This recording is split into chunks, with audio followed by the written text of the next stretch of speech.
Olá, boa noite. Estamos aqui com a segunda edição do programa Bastidor e hoje com um tema que tá dando o que falar ultimamente, que são as violências aqui na Baixada Santista e no Brasil, né, num contexto nacional e quiçá mundial, também tem sido bastante argumentado, bastante falado, mas hoje com foco na nossa região, as ondas de violência aqui no programa Bastidor.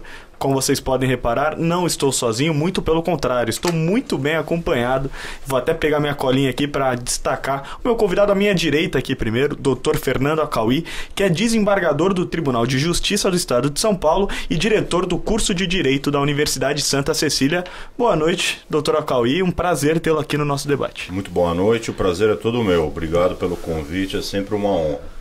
E aqui do meu lado esquerdo também, muito bem acompanhado, estamos, né, Dr. Fernando Acauí, estamos com o Dr. Luciano Pereira de Souza. Ele é doutor em Direito Ambiental Internacional e coordenador do curso de Direito da Universidade Santa Cecília. Boa noite. Boa noite, Vinícius. Boa noite aos nossos internautas, espectadores. Boa noite, Dr. Acauí. É uma honra, uma alegria estarmos aqui nessa noite para esse trabalho de desenvolvimento do tema da segurança pública e violência na nossa região. É bom destacar que o programa Bastidor é organizado pelos alunos de jornalismo do terceiro ano da Universidade de Santa Cecília e é um trabalho de cunho informativo, mas também universitário, então sem querer divulgar a fim de prejudicar um dos nossos convidados, nem eu mesmo que faço a intermediação do nosso bate-papo. Então já vamos começar. Eu gostaria de começar o nosso bate-papo com uma pergunta mais opinativa para os dois. Em agosto deste ano, um pouco antes da Operação Escudo ser colocada em vigor aqui na Baixada Santista, o site de notícias UOL, ele publicou uma matéria falando sobre como a localização da Baixada Santista e os fundamentos que tem aqui na nossa região podem ajudar ao crime organizado. Destacou o Porto, um pouco do fato de ser uma ilha, os morros que tem por aqui, e eu queria saber da opinião de vocês se esses fatores fazem sentido com o tráfico de drogas, tráfico de armas e coisas do tipo. Bom, vamos lá. Qualquer região portuária, em qualquer cidade do mundo, né, que tenha um porto, seja ele marítimo, seja de cabotagem, sempre atrai, né, organizações criminosas para desenvolvimento de atividades ilícitas, né, voltadas ao tráfico, seja ele de drogas, armas, pessoas, receptação, subtração, né, de mercadorias que são que passam, né, por estes portos, seja de exportação, importação ou até mesmo de comércio interno de um determinado país. Então essa não é uma realidade da região da Baixada Santista, é uma realidade mundial. Se nós pegarmos aí, obviamente que quanto mais rigor tiver no que tange a segurança pública num determinado país, menos atividades criminosas haveremos de verificar em determinados portos. Claro, uma cidade, por exemplo, como Singapura, né, que é uma cidade, todos sabem que o rigor com o combate à criminalidade é muito intenso e é uma cidade-estado, né? Então, portanto, com concentração, né, do Estado num território muito pequeno, o controle há de ser maior, né? Mas, como regra geral, os portos mundo afora passam por este mesmo tipo de problema que o Porto de Santos passa, né? E com relação ainda à questão, né, da situação geográfica da Baixada Santista, aqui a gente precisa, claro, uma região onde haja ocupação de áreas de difícil acesso para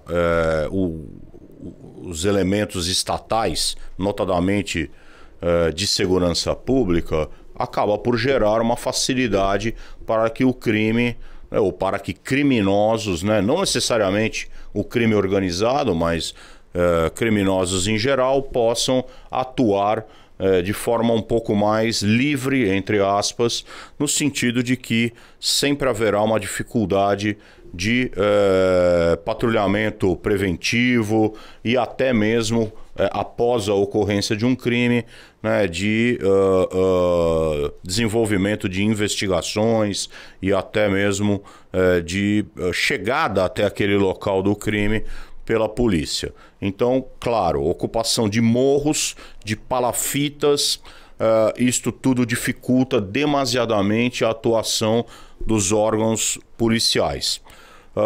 Por outro lado, só para complementar e terminar aqui o meu primeiro ponto de vista, né, com relação a essa questão, é que o crime organizado hoje ele está disseminado pelo país. Ele teve lá um início, talvez na década de 70, a partir daí no Rio de Janeiro, né, facções criminosas cariocas foram muito divulgadas, são famosas até hoje, né?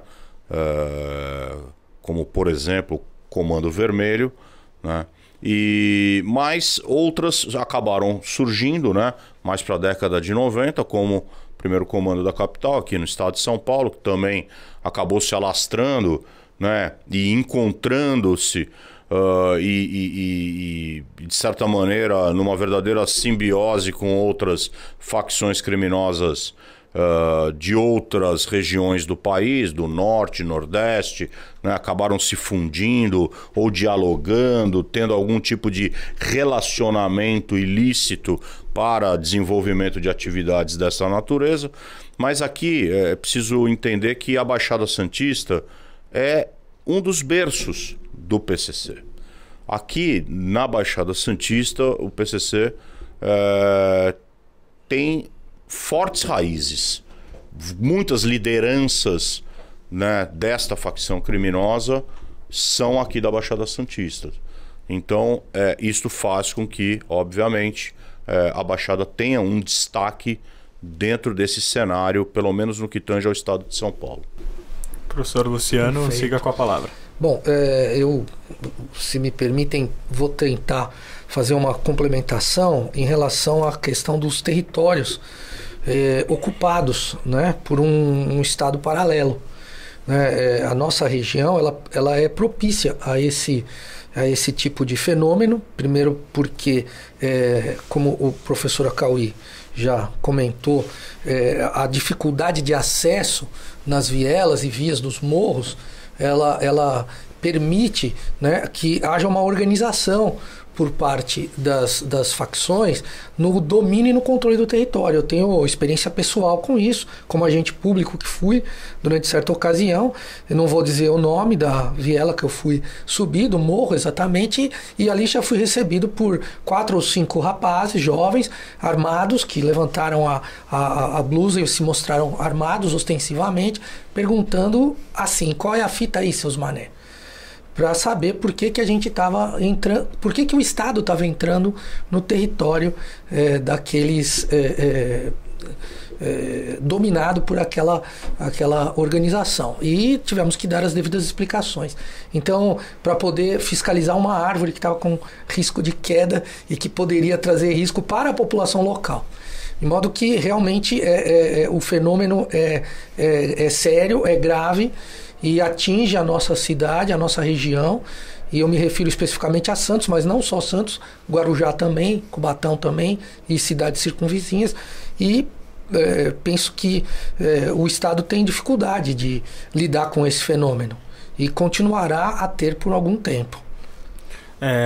Realmente são pontos muito relevantes que os senhores levantaram aqui, principalmente por conta de a gente não fazer essa associação às vezes, né? Que às vezes as condições geográficas que a Baixada Santista já tem permitem com que grupos se formem em áreas que são muito difíceis de acessar na hora de você ter que combater este crime. Mas saindo agora um pouco disso e tratando ainda da Baixada, eu gostaria de dar destaque ao que vimos recentemente em São Vicente e o que continuamos vendo em Santos, Guarujá, Praia Grande, em dias de sol na praia. O que teria que ser o nosso grande ponto de turismo, que são as praias, seja do município que for, acabam sendo marcadas por arrastões, roubos à mão armada, e isso acaba trazendo uma imagem negativa para aquele comerciante que depende desse paulista, do pessoal do interior, descer a serra para vir na praia num feriado ou num dia de sol.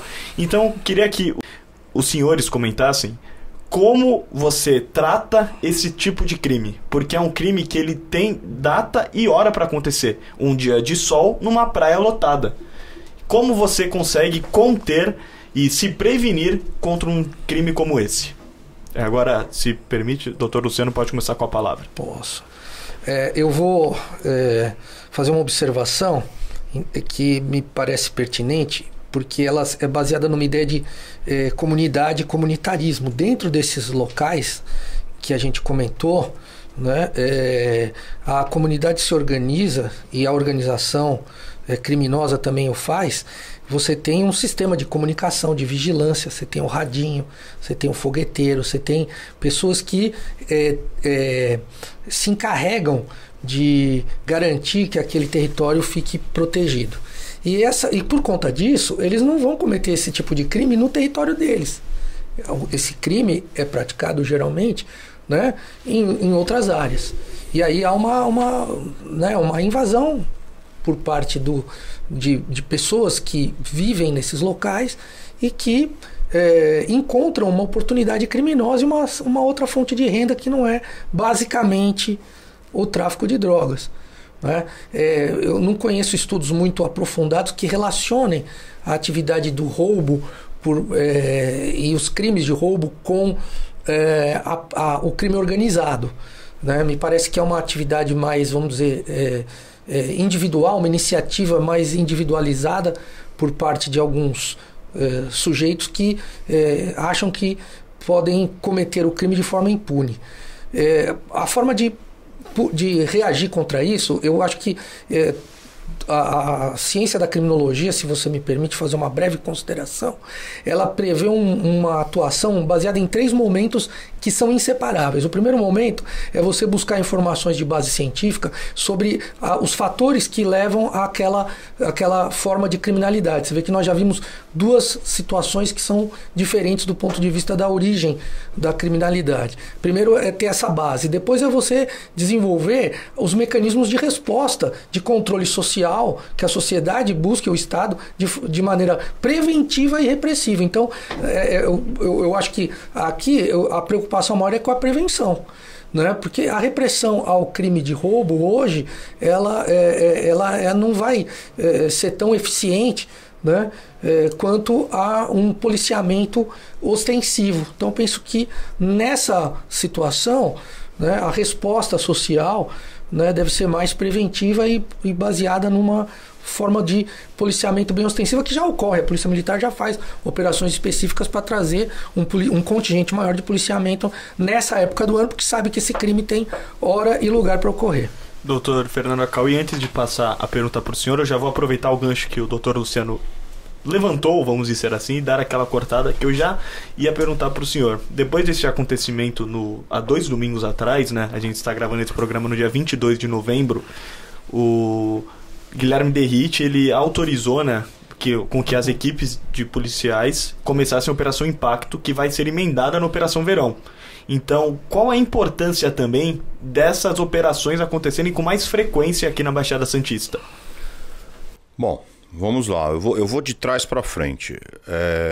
Operações pontuais de combate ao crime organizado, principalmente, né?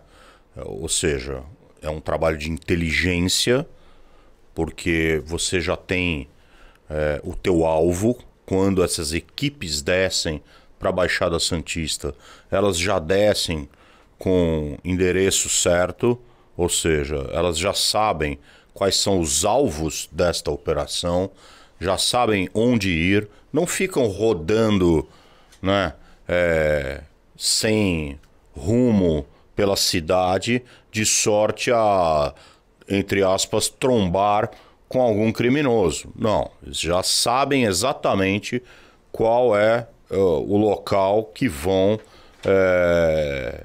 o que se direcionarão para a realização da operação, né? Então tem alvo certo, muitas vezes já com mandados, né, de busca e apreensão ou de prisão expedidos pelo Poder Judiciário, né? Seja pedido de autoridade policial, seja pedido do Ministério Público, né, que são aqueles que poderão provocar o Poder Judiciário para concessão desses mandados, para que essas operações operem dentro da legalidade. Isso é muito importante para que não hajam prisões que possam, ali na frente, logo depois, serem revogadas, né? É preciso fazer tudo muito bem feito, dentro da legalidade, dentro daquilo que a lei exige, para que aquela pessoa que venha a ser efetivamente presa, né, em flagrante, ou porque praticou algum crime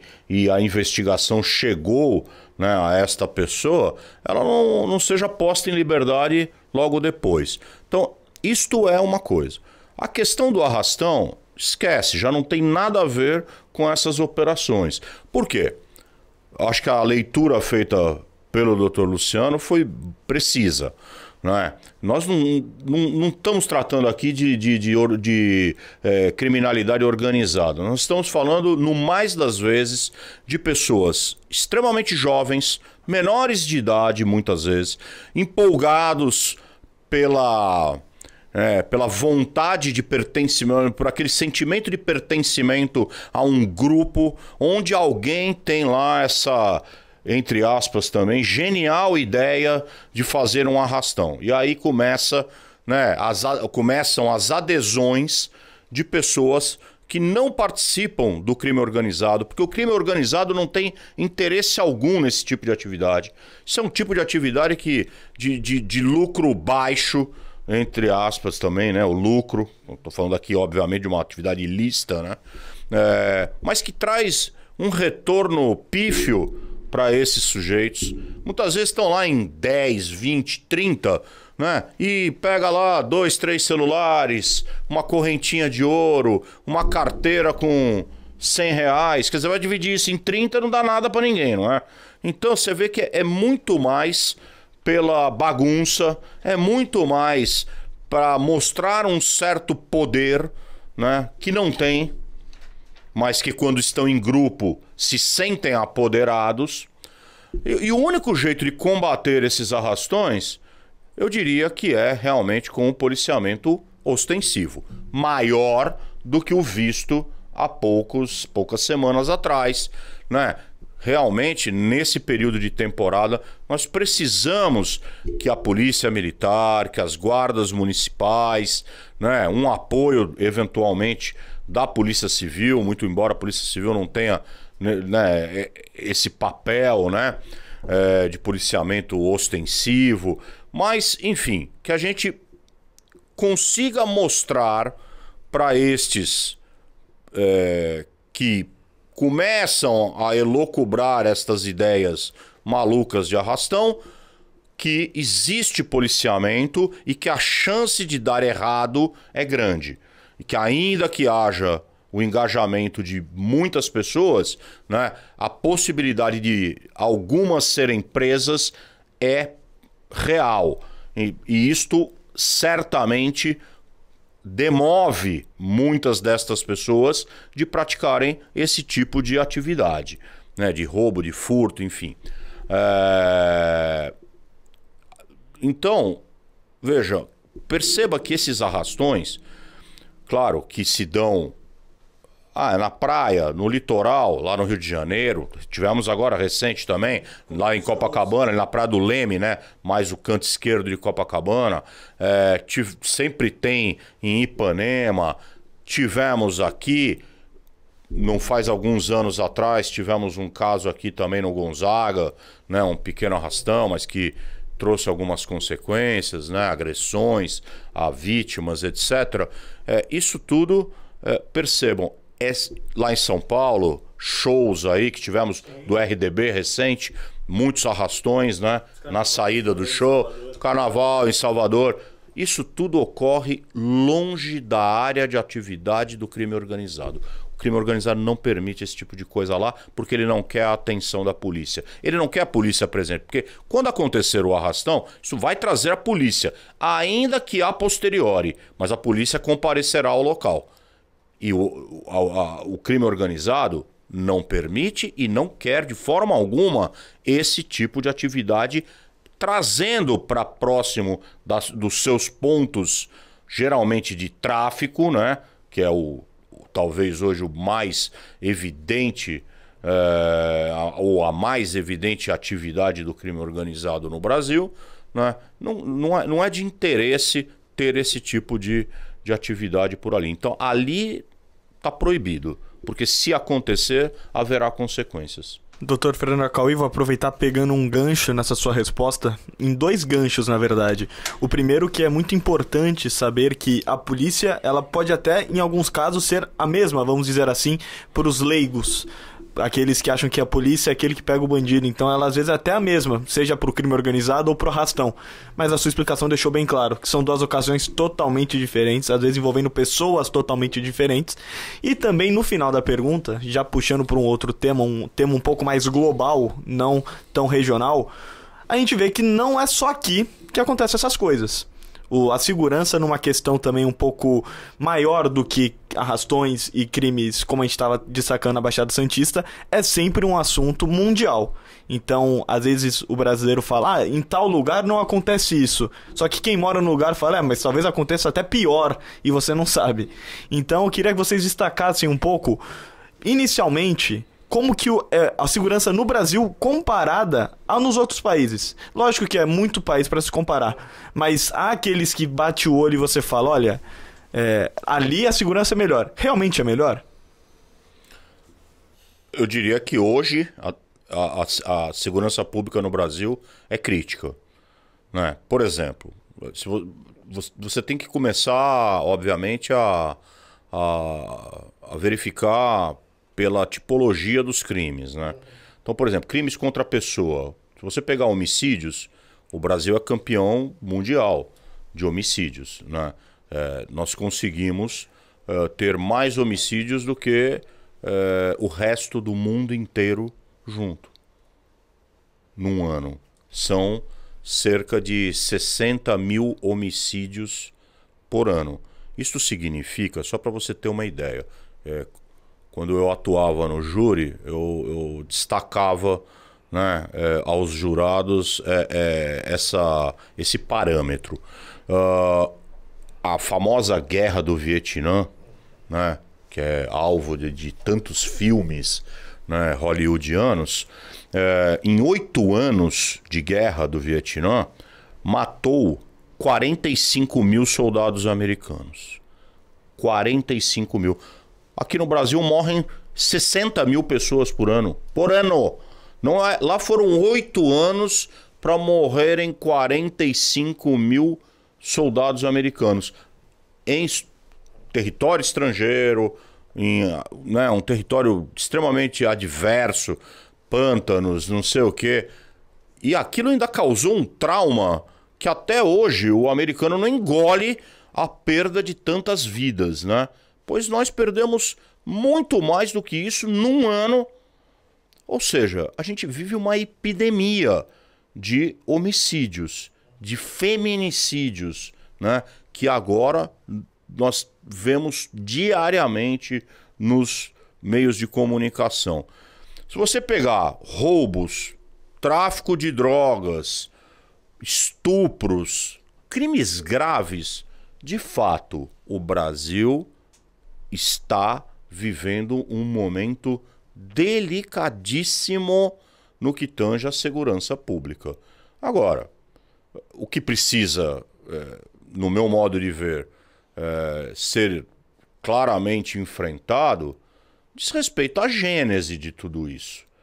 Ninguém nasce, tirando um desvirtuado, uma pessoa, né, que tenha algum problema psiquiátrico, né, uma patologia psiquiátrica gravíssima e tenha nascido com essa predisposição, as pessoas, como regra geral, não nascem criminosas, né?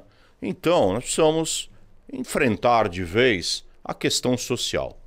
Ou o Brasil dá um salto de qualidade no aspecto social, ou os índices de criminalidade continuarão explodindo ano após ano. Como é que se diz? É uma opção que o povo brasileiro precisa fazer. ou a gente avança no aspecto social e dá um futuro para as próximas gerações, ou essas próximas gerações estarão enfrentando algo muito pior do que o que nós vivenciamos. Situação crítica, a gente vê que a situação do Brasil em segurança pública realmente não está nem perto de ser o ideal. E doutor Luciano, incrementando um pouco mais a pergunta para o senhor, a gente vê também que lá fora do Brasil a identificação de quem cometeu o crime às vezes é um pouco mais rápida e um pouco mais fácil. Então, sei que o senhor anotou algumas coisas aí pra gente que envolve também essa identificação de quem cometeu o crime, câmeras de segurança.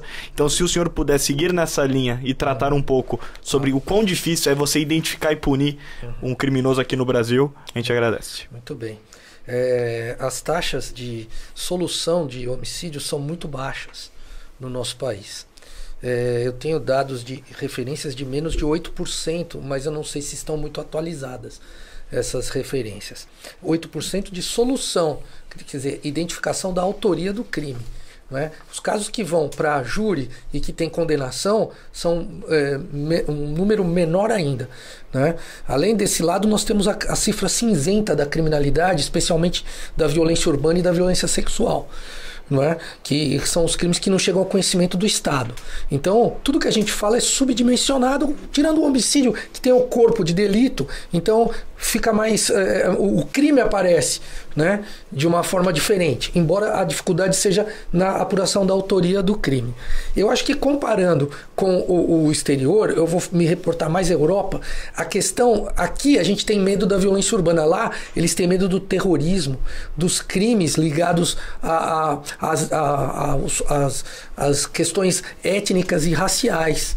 E o terrorismo também é uma forma de criminalidade extremamente vulnerante para a população, porque atemoriza a população, da forma que o brasileiro é atemorizado pela violência urbana. Então, acho que nesse ponto, em termos de percepção da violência, eu não sei como é que... Precisaria fazer um estudo para ver como é que é a questão, porque lá existe uma questão de percepção da violência em relação a esse tipo de criminalidade. E aqui a criminalidade é diferente. Agora, cabe à polícia judiciária investigar. E a polícia judiciária ela pode ter uma atuação, e aí sim eu vou trazer a questão das câmeras de monitoramento que são acopladas à vestimenta e a indumentária dos policiais que atuam na atividade de policiamento preventivo, né, a polícia militar de um modo geral, a importância desses equipamentos, que eles facilitam a identificação do autor do fato, do sujeito que praticou a conduta, até por meio facial, hoje em dia, a identificação facial. Mas o que os estudos que existem sobre esse tema e foram compilados recentemente por um professor da Uniriter, professor doutor na área de sociologia, que fez uma revisão sistemática do uso de câmeras em vários países do mundo, eles indicam que há uma correção maior na conduta do próprio agente público, ou seja, há uma redução na violência policial, que também é um outro aspecto, não é? Que é importante. Então, eu acho que o efeito prático desses estudos, pelo menos desses estudos, é mais nesse sentido. Eu acho que para identificação da autoria dos crimes, as técnicas de investigação da criminalística, da ciência forense, eu acho que são mais adequadas do que até talvez o monitoramento ambiental pelo sistema de câmeras, como nós temos aqui, o SIM, Sistema Integrado de Monitoramento, os radares inteligentes. Eu acho que a gente tem uma eficácia muito maior do que botar uma câmera num policial nesse aspecto de identificação de crime e prevenção de crime. Eu acho que a câmera ela vai mais para vamos dizer assim, uma padronização da conduta do policial e uma conformidade legal da conduta e uma diminuição da violência policial por consequência. Bom, a gente sabe que já conseguimos fazer agora um grande parâmetro do Brasil no cenário nacional, seja com os crimes que acabam deixando o Brasil numa situação ainda pior do que a gente imagina, também como a identificação. E eu entendo que o tema de segurança, muito obrigado, doutora Cauí, eu entendo que o tema de segurança é muito mais amplo e às vezes a gente até só deu aquela pincelada nesses temas, mas também a gente tem o nosso horário a ser cumprido. Ele passou tão rápido, voou. E aí eu queria terminar com uma pergunta simples e que não envolva vocês profissionalmente, mas vocês se sentem seguros andando aqui pelas ruas da nossa região? Olha, eu me sinto muito mais seguro do que em grande parte do país. Eu diria assim, pelo menos em cidades do porte das cidades da Baixada Santista, com a importância, né, que a Baixada Santista tem, com o número de turistas que a Baixada Santista atrai. Eu acho que para os padrões brasileiros, de cidades de porte médio, como as nossas, nós estamos bastante tranquilos em termos de criminalidade. Veja, a Baixada Santista oscila também. Nós temos cidades que estão com maior problema de criminalidade do que outras, né? E algumas estão fazendo... vejam, os municípios estão fazendo um trabalho muito importante, né, no sentido de contribuir para a segurança pública, até num papel que, pelo menos legalmente, constitucionalmente e legalmente, não é dele, não é do município, né? Mas os municípios têm colaborado, têm contribuído com os estados para tentar, né, identificar, monitorar e contribuir com as polícias, tanto militar quanto civil, no combate à criminalidade. Eu destacaria, por exemplo, Praia Grande e Guarujá, que tem sistemas de monitoramento, estão cada dia melhores, guardas municipais bastante preparadas, que estão realizando um trabalho muito interessante, sem demérito algum às demais. Eu estou falando de duas cidades que estão com problemas de criminalidade, né, destacados e que precisavam deste apoio do município para melhorar os seus índices. E estão melhorando, e também agora a gente percebe claramente uma atenção mais especial aqui com a Baixada Santista, né, por parte da Secretaria de Segurança Pública, principalmente depois de alguns eventos específicos, né, que redundaram na morte de policiais. A gente viu que é como se acendesse a luz, né? O farol veio para cá e acho que veio para ficar, né? E isso, para nós da Baixada Santista, é algo muito bom. Nos traz um alento de que a situação pode melhorar bastante. Muito obrigado, doutora Cauí. Doutor Fernando... Bom, eu vou dar, se me permite, uma resposta bem pessoal. Eu me sinto seguro, óbvio, sabendo que aqui não vou ter dificilmente a atuação de um novo cangaço, né?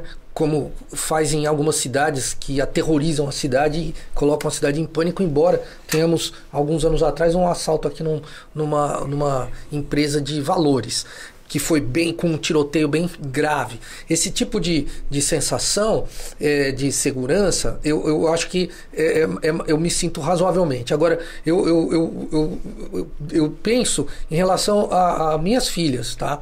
Tenho 3 filhas e em relação às mulheres de uma forma em geral. Eu vejo relatos de moças que, andando aqui pela cidade no dia a dia, se veem assustadas ou atemorizadas por abordagem de pessoas, geralmente rapazes jovens do sexo masculino, de bicicleta, armados com uma faca, ou às vezes um simulacro de arma de fogo, ou mesmo uma arma de fogo, e eles têm uma facilidade muito grande de abordar essas moças, essas vítimas. Então, assim, eu como mulher e pelas minhas filhas, né, se fosse mulher e pelas minhas filhas, eu não me sentiria muito seguro, não. Como homem, eu acho que talvez uma pessoa dessas para me abordar, talvez... Eu não vejo assim, mas as minhas filhas, volta e meia, trazem relatos. Olha, pai, eu estive andando... Por favor, eu estive andando aqui no Gonzaga, passando aqui pela rua de trás, o rapaz veio atrás de mim de bicicleta e saí correndo, quer dizer, então eu tenho visto isso acontecer com mais frequência, isso tem gerado uma sensação de insegurança. Doutora Cauí, eu já deixo o senhor falar esse destaque e também se despedir do nosso público. Obrigado. Só para complementar o que o professor Luciano muito bem colocou, essa questão dos furtos e roubos, ou pelo menos, né, com essa ameaça, né, que tem sido muito divulgado aqui na Baixada Santista, principalmente em Santos, né, esse tipo de crime aumentou muito, passa pela necessidade de comunicação do fato à autoridade policial. Por quê? Os órgãos de segurança pública trabalham com a lógica da estatística. E se você não noticia o fato, é como se o fato não tivesse acontecido. Para fins de patrulhamento, é óbvio, se você pega lá, eu tenho 20 ocorrências na Avenida X, e eu tenho 2 ocorrências na Avenida Y, onde eu vou dar mais destaque para o meu patrulhamento? Na Avenida X. Foram lá que aconteceram 20 roubos, 20 furtos, 20 homicídios, enfim. Lá na outra, onde aconteceram 2 crimes, a situação está melhor. Eu não preciso passar lá toda hora. A polícia não tem condições, nem aqui no Brasil, nem em lugar nenhum, de estar em todo lugar ao mesmo tempo. Então, sempre a prioridade se dá nos locais de maior concentração de criminalidade. Só que para que a polícia possa chegar a esta conclusão de onde são esses locais, ela precisa da informação. E a informação não chega. Por quê? Porque o sujeito passa de bicicleta, como eu vi uma cena que outro dia estava rodando aí pelo Instagram, né? O moleque até foi abordado por causa de câmera de monitoramento, né? E a GCM aqui em Santos pegou o cara uns metros lá para frente, né? Ele estava sem camisa, já tinha colocado camisa, mas eles foram monitorando o sujeito e pegaram. O que ele fez? A mulher estava empurrando um senhor numa cadeira de rodas. Ele passa de bicicleta pela ciclovia, passa a mão na corrente de ouro dela e segue. Esta mulher fez o boletim de ocorrência, talvez porque ele foi preso, pode até ser que tenha feito. Mas se esse cara tivesse seguido, ele estava indo sentido São Vicente, se ele tivesse ido embora, ela teria feito um BO? Provavelmente não. Ela ia ficar com essa sensação de insegurança, ia contar para todo mundo que ela foi furtada, mas ela não ia fazer o boletim de ocorrência. Ou seja, para a polícia aquilo não aconteceu. Aquele fato não aconteceu naquele lugar, aquele tipo de crime. Ela não entra dentro da estatística. Então, levar a notícia à polícia significa colaborar para que aquela região onde esses crimes estão acontecendo passem a ter um olhar mais dedicado dos órgãos de repressão policial. Até muito obrigado, Dr. Fernando Acauí, pela explicação e pela participação no nosso programa de hoje. Muito obrigado. Eu que agradeço, sempre um prazer, estou sempre à disposição. E não tem como finalizar de uma maneira melhor do que enaltecendo o boletim de ocorrência que por muitas vezes é deixado de lado em ocasiões como essa. E que em muitos crimes, desculpe te cortar, pode ser feito eletronicamente, pode ser feito via eletrônica. Fica a dica a todos que ir lá para a delegacia. Fica a dica a todos que estão nos vendo. E doutor Luciano, muito obrigado por ter aceito o nosso convite e ter participado daqui do painel com a gente de novo. Uma honra, estaremos sempre à disposição. Muito obrigado, Vinícius. E a todos que nos acompanharam até aqui, fica o meu grande abraço. Foi um prazer comandar esse painel de onda de violência aqui na Baixada Santista e no mundo para vocês. A todos que estão aqui do lado, que vocês não veem, do lado de trás, de fora, aqui no estúdio, representando a produção, a Giovana Veiga e o Guilherme Quinarelli. E nossa câmera woman, a Luísa Martins Franzon, me enganei um pouco com o nome, e a nossa professora Wanda, que nos orientou a tudo isso. O programa Bastidor do terceiro ano vai ficando por aqui, mas ano que vem ele volta com novos apresentadores, produtores e câmeras para continuar te trazendo a informação. Até a próxima.